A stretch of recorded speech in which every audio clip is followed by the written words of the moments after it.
Había una vez un país que el 5% de la población tenía el 90% de la riqueza, en donde la mitad de la población era joven, pero no se le daba oportunidad a los jóvenes, en donde muchos niños no tenían zapatos, pero era pecado darles zapatos a los niños.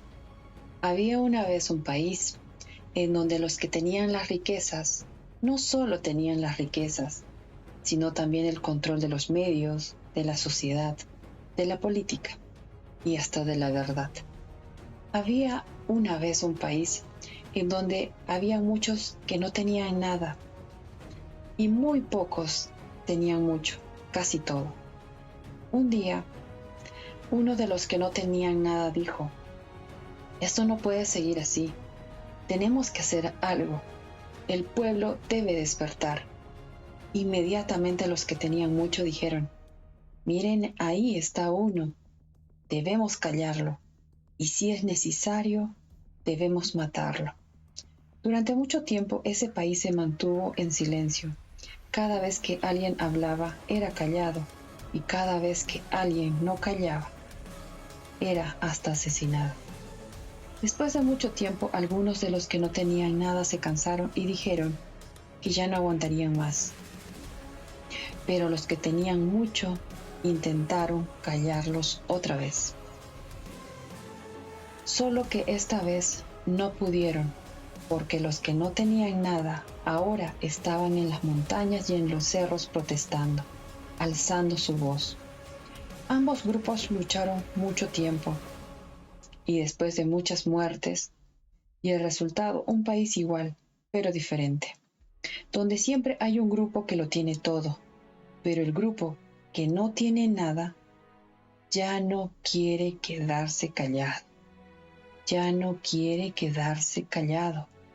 Los que no tenían nada habían ganado poco, pero mucho, pues los que no tenían nada ahora sí tenían voz, se habían dejado escuchar. Los que tenían mucho estaban preocupados. ¿Cómo callaremos a los que no tienen nada?, dijeron. Ya no podemos callarlos a la fuerza. Entonces idearon un plan. Era convencerlos a los que tienen poco que el sistema que los tiene así era el mejor, que no era necesario cambiarlo y que todo estaba bien y debía seguir igual. Que cobrar impuestos a los que tienen mucho es malo, pero ampliar la masa tributaria, lo que en español es cobrarle más impuestos a los que tienen poco o nada, es lo mejor.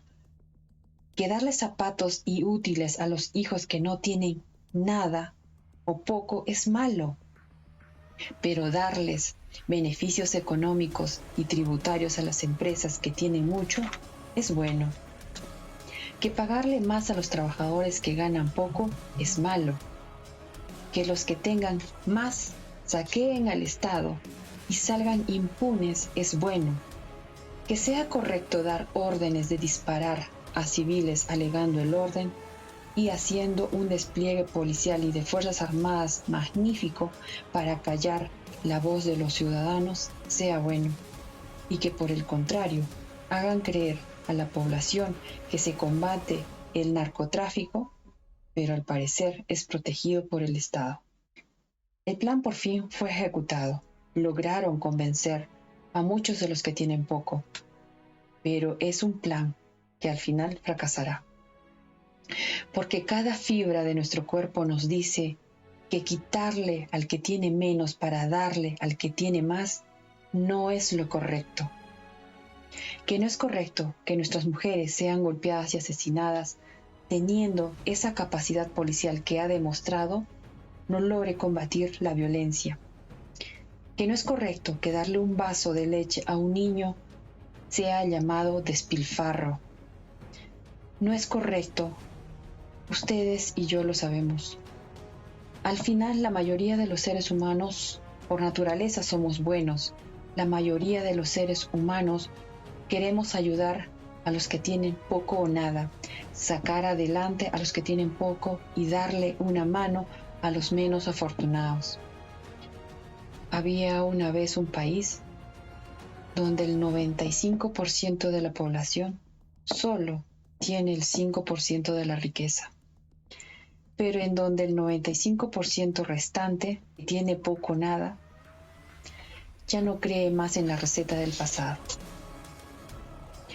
Había un pueblo que ya no se cree el cuento de que hay que hacer crecer el pastel primero y repartirlo después, que ya no se cree el cuento de que hay que dejar que la economía crezca en poder de pocos y que lo que sobre de sus manos caiga sobre los desposeídos, que ya no se cree el cuento de que los que tienen más deben pagar menos impuestos con la excusa de que son ellos los que generan las rentas. Había una vez un pueblo, y ese pueblo es el nuestro. No defraudemos a la historia. Decidamos construir nuestro destino. Nadie va a escribir la historia a menos que nosotros decidamos hacerlo. Escribamos una historia de igualdad, una historia de progreso, una historia de desarrollo. Por un país con igualdad de oportunidades para todos los peruanos.